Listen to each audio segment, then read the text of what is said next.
Hello and welcome our YouTube channel Political Mantra. और आज हम लोग कर रहे हैं यूजीसी नेट पेपर 2 के 14 नंबर पार्ट है ये हमारा। और ये पॉलिटिकल साइंस की सीरीज है, इससे हमारे पेपर 1 की भी सीरीज चल रही है यूट्यूब चैनल पे, आप जाके देख सकते हैं। इसमें हमारा ये रहता है सीन कि पीवाई क्यू एनालिसिस करते हैं हम लोग विद फैक्ट सीरीज के साथ में, और उसके साथ हम लोग डिटेल्ड एक्सप्लेनेशन करते हैं कि क्वेश्चन आज ये आया, नेक्स्ट टाइम किस तरीके से आएगा। हम लोग पीवाई क्यू भी करते हैं, एमसीक्यू भी करते हैं, मिक्स ऑफ द एग्जाम, बहुत सारे एग्जामों का एक मिश्रण, और आपको मिलते हैं इसी चैनल पे। और इसकी पीडीएफ आपको टेलीग्राम चैनल पे मिलती है।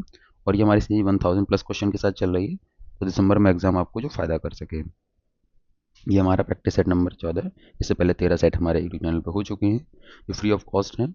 और इसकी पीडीएफ आपको टेलीग्राम चैनल पे, जिस टेलीग्राम चैनल पे आपको मिल जाएगी पॉलिटिकल मंत्रा पे, इसको स्कैन भी कर सकते हैं और नाम से भी सर्च कर सकते हैं पॉलिटिकल मंत्रा। पहला क्वेश्चन देखते हैं। और ये क्वेश्चन अधिकतर आपको जो हमारे प्रीवियस वीडियो में उनमें पीवाईक्यू मिलेंगे, और आपको जल्दी जो एग्ज़ाम अभी नियरेस्ट आए हुए हैं आसपास के किसी भी एग्ज़ाम में, उसको पॉलिटिकल साइंस का आपको जरूर इस चैनल पे आपको मिलेंगे। तो हमारा पहला क्वेश्चन है कि ministry of Panchayati Raj initiative जो हुआ था, उससे रिलेटेड ये कथन है, और ये आपका यूनिट 10 से रिलेट करेगा, ठीक है। तो पहला है ऑडिट ऑनलाइन प्लेटफॉर्म, इसे कहते हैं the audit online platform. Facilitate करता है internal and external audit of Panchayati Raj institute, यानी कि ऑडिट ऑनलाइन प्लेटफॉर्म पंचायती राज संस्थाओं के आंतरिक और बाह्य ऑडिट की सुविधा प्रदान करता है। सेकंड, स्थानीय सरकार निर्देशिका का उद्देश्य स्थानीय सरकारों के पदानुक्रम को बनाए रखना है। The local government directory aim to maintain the hierarchy of local government. Third, service plus is an initiative for e service delivery for rural employment. जो सर्विस प्लस आपका ग्रामीण रोजगार के लिए ई सेवा वितरण की पहल है। तो इसका जो आंसर होगा वो 1 और 2 होंगे, ठीक है। देखते हैं कैसे। आंसर ये है स्टेटमेंट 1। हमने सारे स्टेटमेंट को जोड़ा है कि ऑडिट ऑनलाइन जो प्लेटफॉर्म होता है, आप खुद भी जाके नेट पे एक बार आप सर्च जरूर करें, पता चलता है कि इससे थोड़ा आइडिया, रिटेंशन पावर जो होती है ना माइंड की, वो थोड़ा ज़्यादा बढ़ जाती है देखने के बाद। ऑडिट ऑनलाइन प्लेटफॉर्म पंचायती राज संस्थाओं की आंतरिक और बाह्य ऑडिट की सुविधा प्रदान करता है। देखें दूसरा है, स्थानीय सरकार जो होती है अपनी निर्देशिका का उद्देश्य वास्तव में स्थानीय सरकारों के पदानुक्रम को बनाए रखना, यानी hierarchy of the in the local level पे, जिससे कि चीज़ें संतुलित बनती रहें, क्योंकि सबको एक जैसा बनाने पर नहीं चीज़ें चलेंगी ना, बैलेंस बनाने के लिए। और सर्विस प्लस का जो होता है श्रृंखलाएँ हैं, किसकी, रोजगार की नहीं है, ये ई सेवा पोर्टल होगा, ठीक है। नेक्स्ट क्वेश्चन, जो एंटोनियो ग्रामशी हैं हमारे थिंकर में, वो कॉन्सेप्ट देते हैं कल्चरल हेजीमनी का। ये लिखा है Antonio ग्रामशी concept of cultural hegemony. अगर आपने एंटोनियो ग्रामशी को अच्छे से नहीं पढ़ा है तो क्वेश्चन थोड़ा सा डिफिकल्ट हो जाता है, क्योंकि अगर आपने उनको नहीं समझा, उनकी आइडियोलॉजी, उनके टाइम का फ्रेम, कब से कब तक वो रहे, क्या क्या उनके समय घट रहा था, किससे वो प्रभावित हैं, तो थोड़ा सा कठिन हो जाते हैं क्वेश्चन। नहीं तो अगर आपने उनको पढ़ा है अच्छे से, क्योंकि हमारे यहाँ पे सब जो 20 जो थिंकर हम दिए गए हैं, थिंकर, पॉलिटिकल थिंकर, उनमें एंटोनियो ग्रामशी आते हैं, ठीक है। तो पहला है ग्रामशी डिफाइन, मतलब स्टेटमेंट्स हैं कौन से करेक्ट हैं आपको बताने हैं। ग्रामशी डिफाइन करते हैं cultural hegemony as the domination of a diverse society by the ruling class through cultural and ideological tense. यानी बताते हैं कि जो ग्रामशी कह रहे हैं, मतलब जो कल्चरल हेजीमनी होगा, वो शासक वर्ग द्वारा सांस्कृतिक और वैचारिक साधनों के माध्यम से विविध समाज के वर्चस्व के रूप में परिभाषित करते हैं, यानी दोनों तरीके से, ठीक है। उसके बाद सेकंड है ग्रामशी के अनुसार सांस्कृतिक आधिपत्य, से कहते हैं कल्चरल हेजीमनी केवल नियंत्रण बनाए रखने के लिए दबाव बल पर निर्भर करता है। थर्ड, ग्रामशी सांस्कृतिक आधिपत्य बनाने और उसे चुनौती देने में बुद्धिजीव की भूमिका पर जोर देते हैं। फोर्थ इस ग्रामशी नागरिक समाज को एक प्रमुख युद्ध क्षेत्र के रूप में देखते हैं, जहां सांस्कृतिक आधिपत्य स्थापित होता है और उसका मुकाबला किया जाता है। समझने की बात यहाँ पे ये है कि जो ग्रामशी कहते हैं, अधिकतर आपने देखा होगा क्वेश्चन में केवल लगा दिया जाता है, तो आपको बहुत गौर से चीज़ें पढ़नी जरूरी होती है कि केवल नियंत्रण बनाए रखने दबाव बल पर नहीं होता है। कुछ आइडियोलॉजिकल हमने पढ़ा पहले, आइडियोलॉजिकल भी हो सकता है, तो दूसरा तो नहीं होगा, ठीक है। उसके बाद में ये देखते हैं कि फर्स्ट सही है, बुद्धिजीव की भूमिका जो रहते हैं सही है, फोर्थ भी सही है, यानी कि हम देखते हैं स्टेटमेंट 134 कैसे सही हुआ। ग्रामशी जो हमारे हैं वो सांस्कृतिक आधिपत्य, ठीक है, को शासक वर्ग की सांस्कृतिक और वैचारिक मानदंडों को आकार देकर समाज पर हावी होने के लिए क्षमता के रूप में बढ़ित करते हैं। उनका प्रभुत्व स्वाभाविक और स्वीकार्य लगता है। इसको समझने के लिए आप एक उदाहरण समझिए कि एक राज्य है, ठीक है, वो क्या कर रहा है कि आपको, जो आपके ऊपर रूलिंग कर रहा है वो दो तरीके से कर रहा है। पहला मतलब एक प्रकार से कल्चर जो आपका है ना, उसको देख के चल रहा है, ठीक है, और आइडियोलॉजिकल भी कर रहा है, तो आपके मस्तिष्क के पर भी और आपके बाहरी से कह सकते हैं फिजिकल एंड इनर मन को दोनों कंट्रोल करके चल रहा है, ठीक है। दूसरा इसलिए गलत है क्योंकि ये सहमति पर भी, कंसेंट पे भी काम करता है ना। राज्य जैसे कोई है और वो आपको मतलब आप उसकी बात मान रहे हो तो कंसेंट ही है ना आपका, तो इस वजह से वो कंसेंट पे भी है और प्लस में कोरेसिव भी है, यानी दंड के द्वारा भी कर रहा है और आपको मनवा भी रहा है और प्लस दंड भी दे रहा है, तो दोनों चीज़ों से आप उसकी बात को मान रहे हैं, तो ये हेजीमनी का प्रतीक हो गया। ठीक है।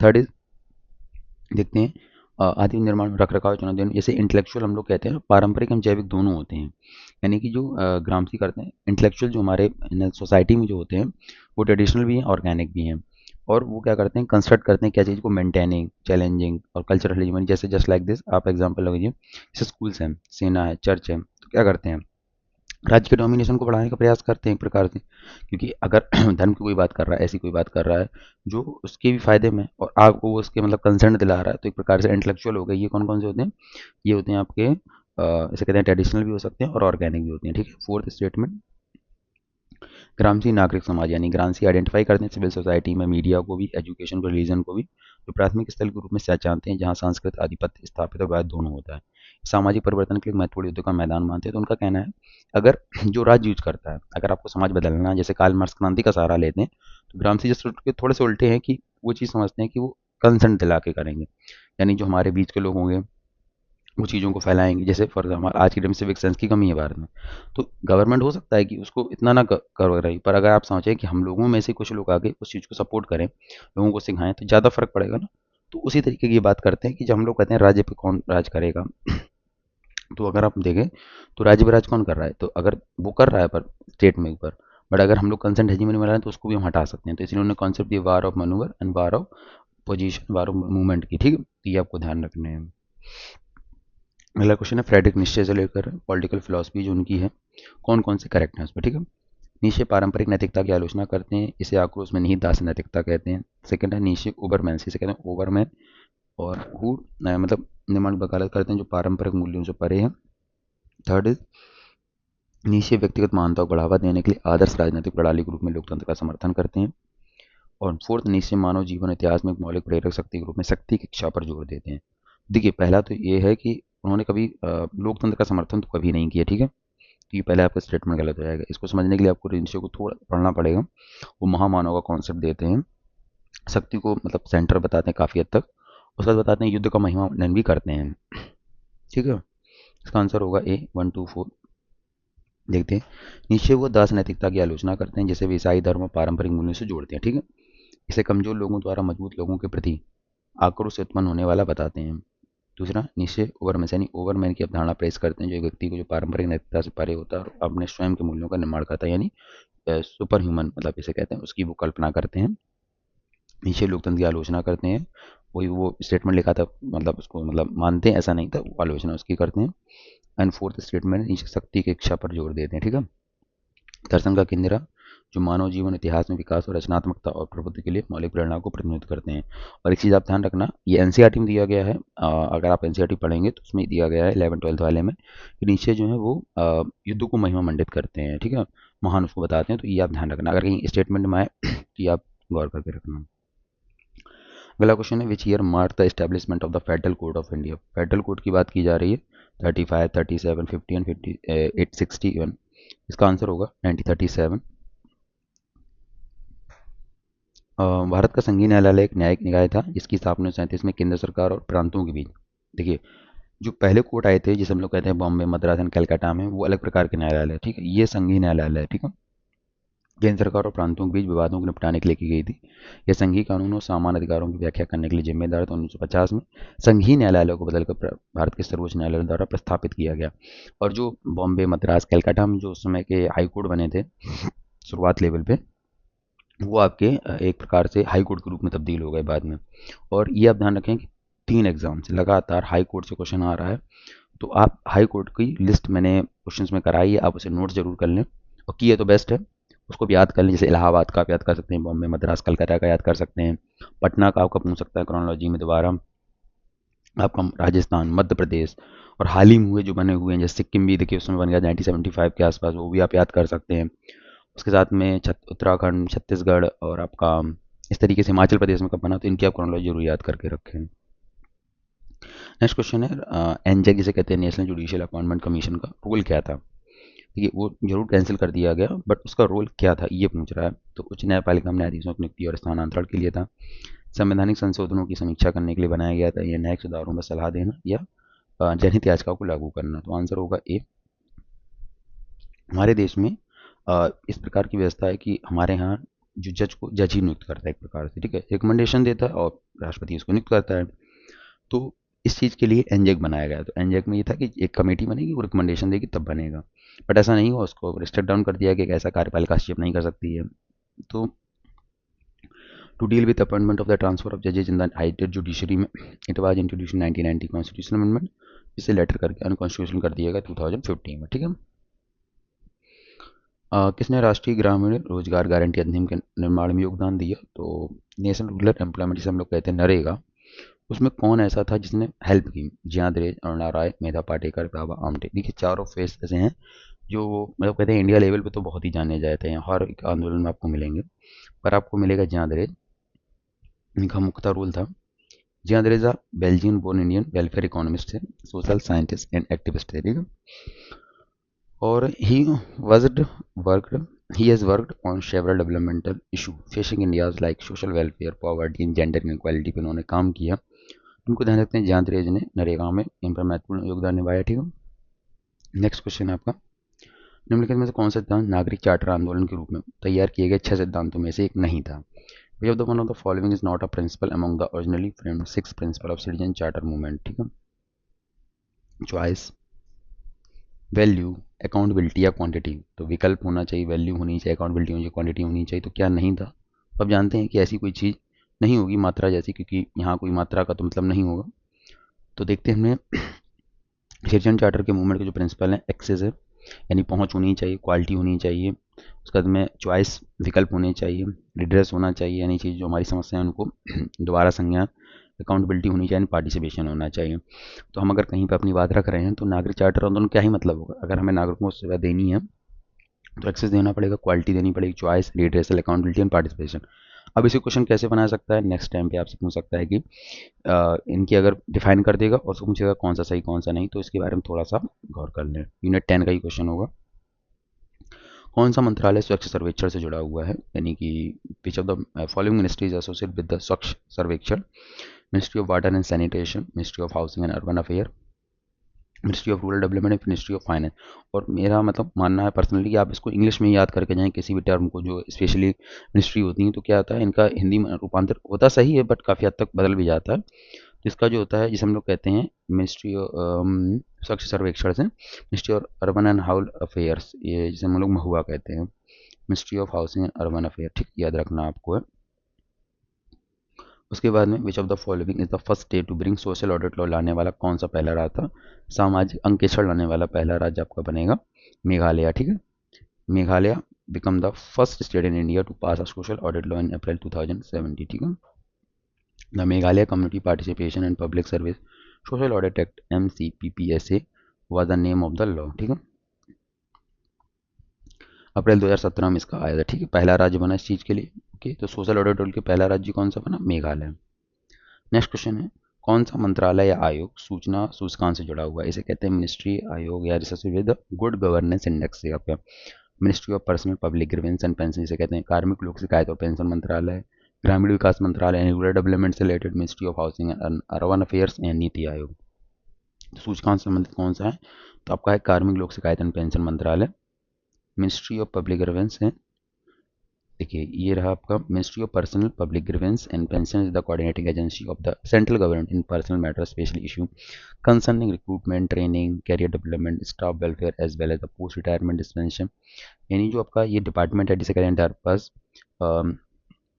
सा काम है भर्ती होना, प्रशिक्षण, कैरियर विकास, कर्मचारी कल्याण और सेवानिवृत्ति के बाद की व्यवस्था से संबंधित मुद्दों पर काम करता है।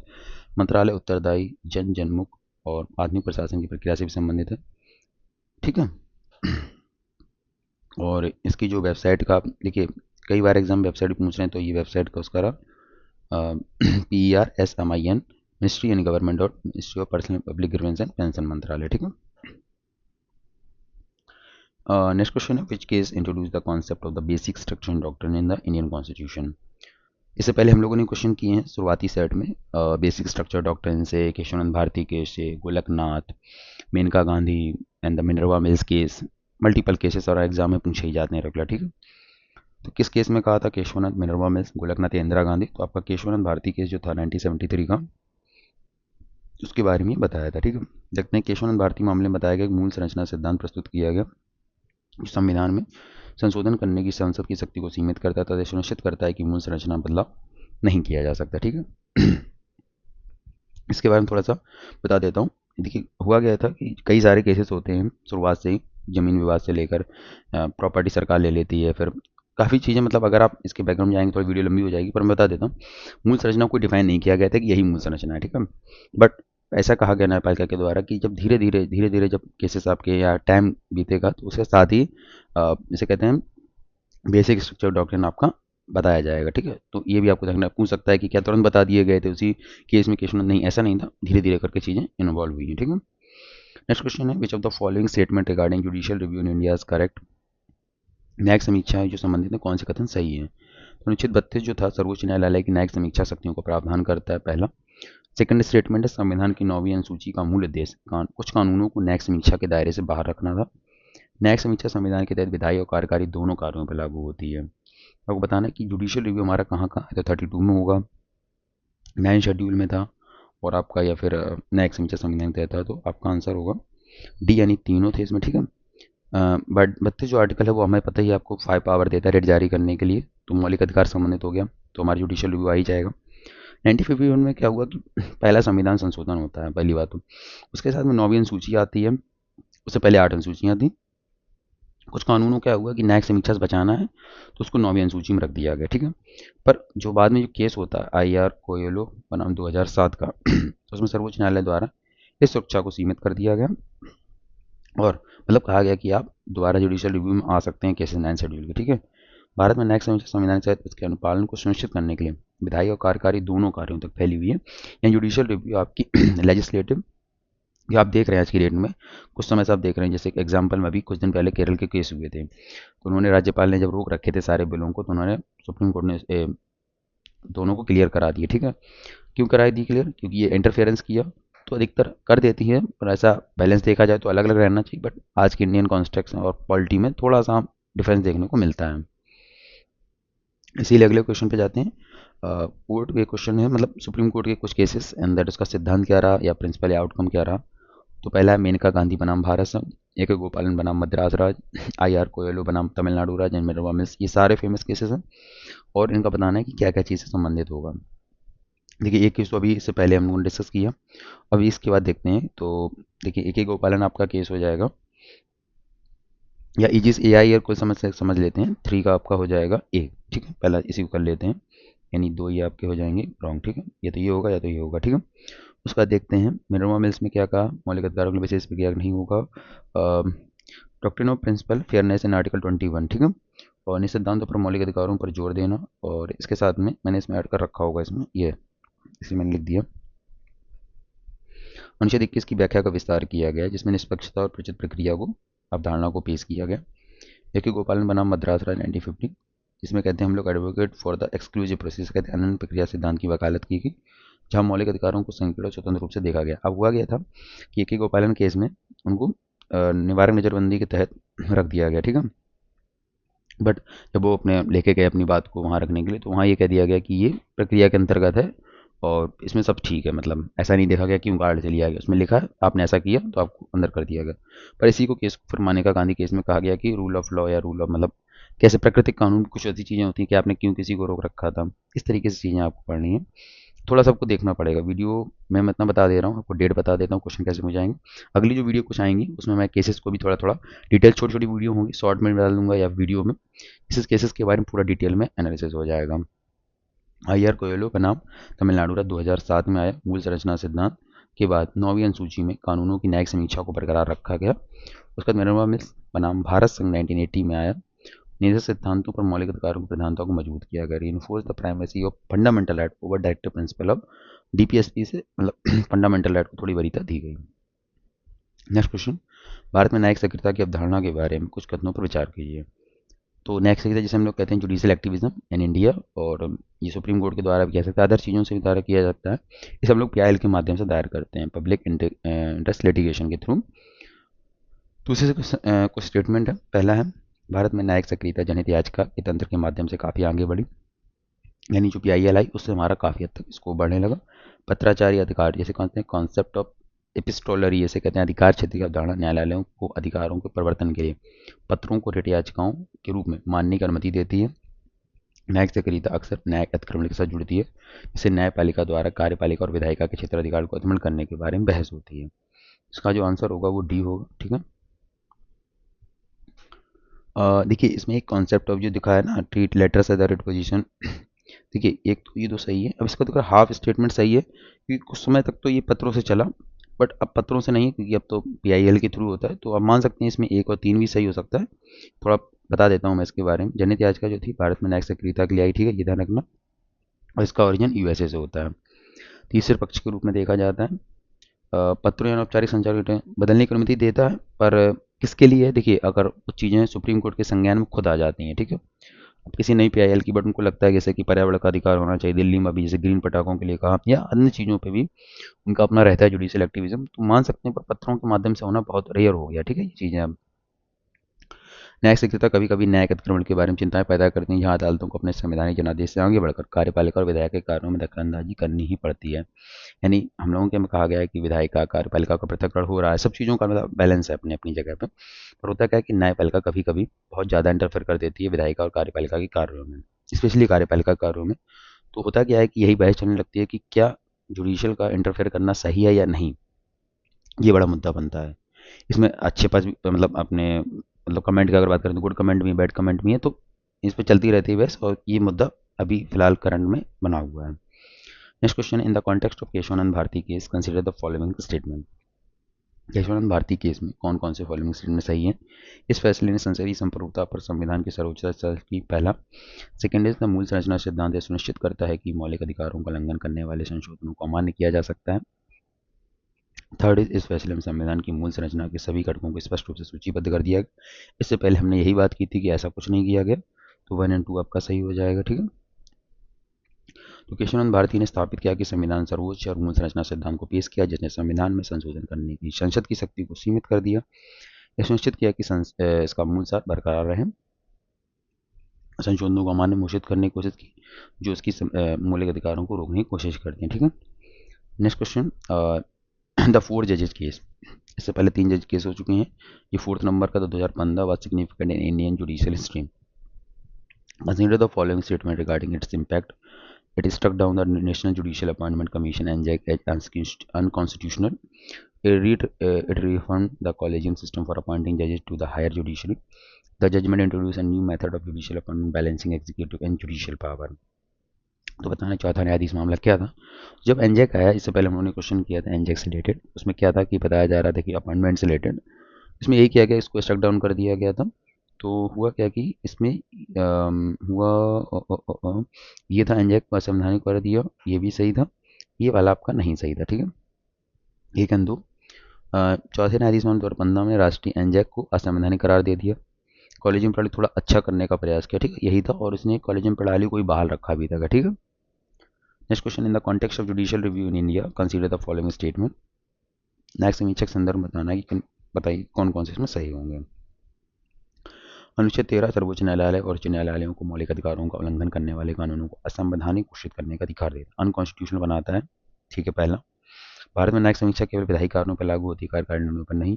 थर्ड इज, सर्वोच्च न्यायालय के पास मूल संरचना सिद्धांत के तहत संवैधानिक संशोधनों की समीक्षा करने की शक्ति है।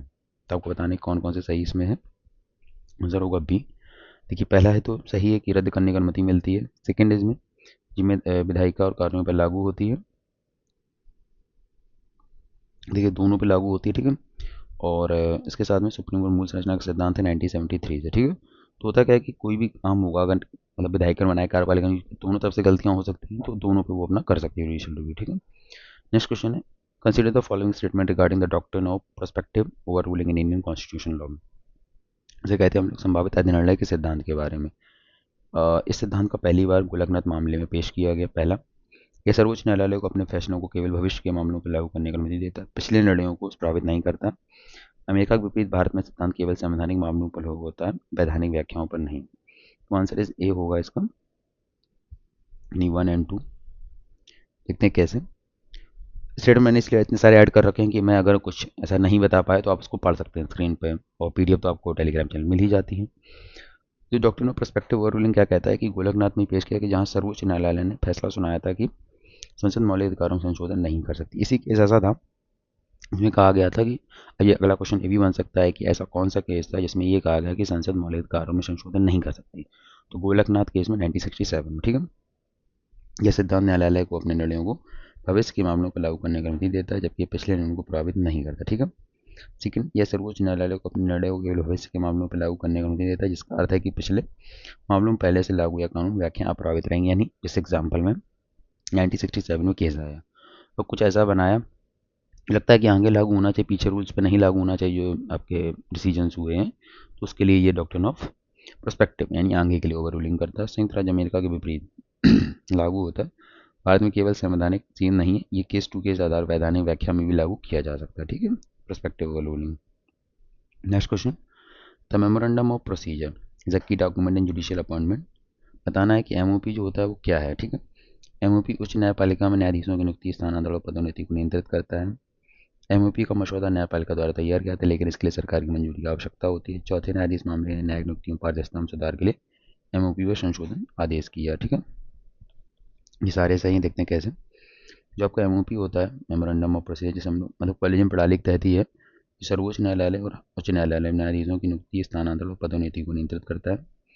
न्यायपालिका कार्यपालिका के बीच परामर्श को रेखांकित करता है, ठीक है। उसके साथ में अगला आपका स्टेटमेंट है, एमओपी का मसौदा न्यायपालिका द्वारा तैयार किया जाता है, लेकिन अब होता क्या है जब कोई नियुक्त किया जाता है जज वगैरह को, तो दोनों के संयुक्त होता है, ये लोग सपोर्ट करते हैं एक प्रकार से ढूंढने में, मतलब चीज़ों को लेकर, कार्यपालिका उनकी और सरकार उनकी मदद करने के लिए प्रयास करती है, ठीक है। अगला चौथा न्यायाधीश मामला, और 2015 ने एनजेक को खारिज कर दिया, जिसने एमओपी में संशोधन का आदेश है। इसका उद्देश्य न्यायिक नियुक्ति प्रक्रिया में पारदर्शिता, जवाबदेही को सुधार करना था, ठीक है। नेक्स्ट क्वेश्चन है, the policy agenda is the sum of all political demand that a number of individual or group have tried to get on to policy agenda. नीति एजेंडा उन सभी राजनीतिक मांगों का योग होता है जिनमें कई व्यक्ति या समूह ने नीति एजेंडे में शामिल करने का प्रयास किया। नीति एजेंडा उन मांगों से बना है जिन पर नीति निर्माताओं ने विचार करने के लिए सहमति व्यक्त की है, ठीक है। तो आंसर इसका एक होगा। अब देखिए यह है क्या, तब पॉलिसी जब कोई बनाई जाती है तो उसमें सभी चीज़ों का डिमांड ली जाती है, पॉलिटिकल भी होती है, ठीक है, ग्रुप्स की भी होती है, सभी लोगों का लेकर चलते हैं, ठीक है। और डिमांड एंड पॉलिसी मेकर दोनों में कंसीडर होना चाहिए, एग्री में, तो भी आप में चीज़ें बढ़ती हैं।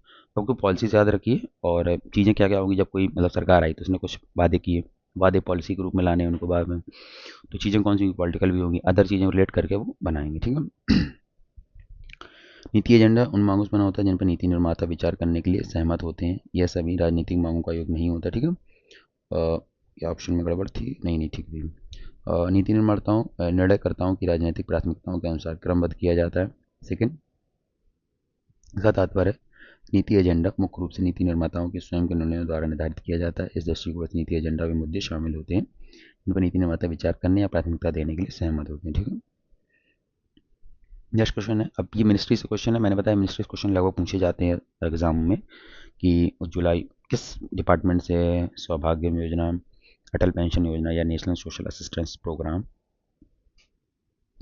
तो आपको बताना है, तो मैंने इसमें ऐड कर दिया होगा। उज्ज्वला जो आपकी है फोर्थ है, इसके मैं लगा देता हूँ यहाँ पे फोर्थ ऑप्शन। उज्ज्वला योजना जो आपकी ministry of women and child development, सौभाग्य योजना विद्युत मंत्रालय, अटल पेंशन योजना वित्त मंत्रालय एंड राष्ट्रीय सामाजिक सहायता कार्यक्रम ministry of rural development.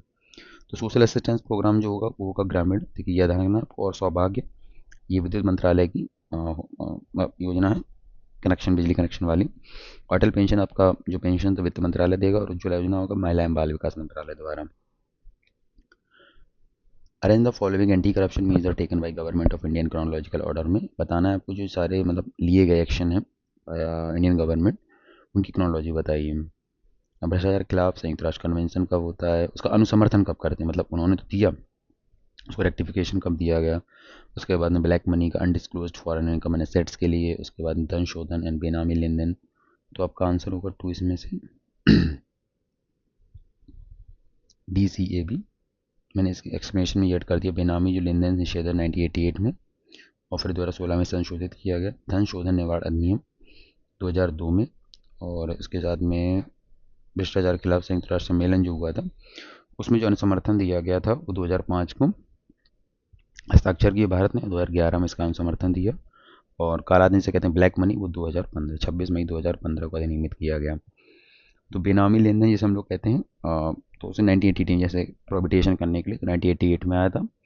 Second is था आपका prevention of money laundering act आया, वो आपका आया था 2002। रेक्टिफिकेशन यूनाइटेड नेशन ने किया वो 2005 में साइन किए, मतलब भारत ने 2011 में लागू किया गया। ठीक है। नेक्स्ट क्वेश्चन है which of the following is are true about amendment of RT act in 2019। 2019 में आरटी एक्ट का जो अमेंडमेंट आया, देखिए आरटी एक्ट पढ़ ही रहे हम लोग, 2005 में आया, बट उसमें कुछ अमेंडमेंट किए गए। क्या क्या किए गए? पहला है 5 साल की निश्चित अवधि से अब आयुक्त सरकार की इच्छा पर पद धारण कर सकता है। अब 10 से अधिक केंद्रीय सूचना आयुक्त हो सकते हैं। अब आयुक्त के वेतन और भत्ते भी सरकार द्वारा तय किए जाते हैं। अब मुख्य सूचना आयुक्त की सेवा नीति की आयु 62 वर्ष होगी। तो आपका आंसर होगा आपका ए और सी होगा। अब देखते हैं कैसे इसका। देखिए होता यह है कि अभी भी मतलब राइट इन्फॉर्मेशन जो आपका मतलब गठन होता है स्ट्रक्चर, वो 10 से ज़्यादा लोग नहीं होने चाहिए। ठीक है। और लोकपाल में आपके 8 से ज़्यादा नहीं होने चाहिए। ठीक है। तो ये तो गलत हो गया। सेकेंड, ये सही है कि अब क्या होगा कि सरकार डिसाइड करेगी कि कितना रहना है आरटीआई, ठीक है, चीज़ों को।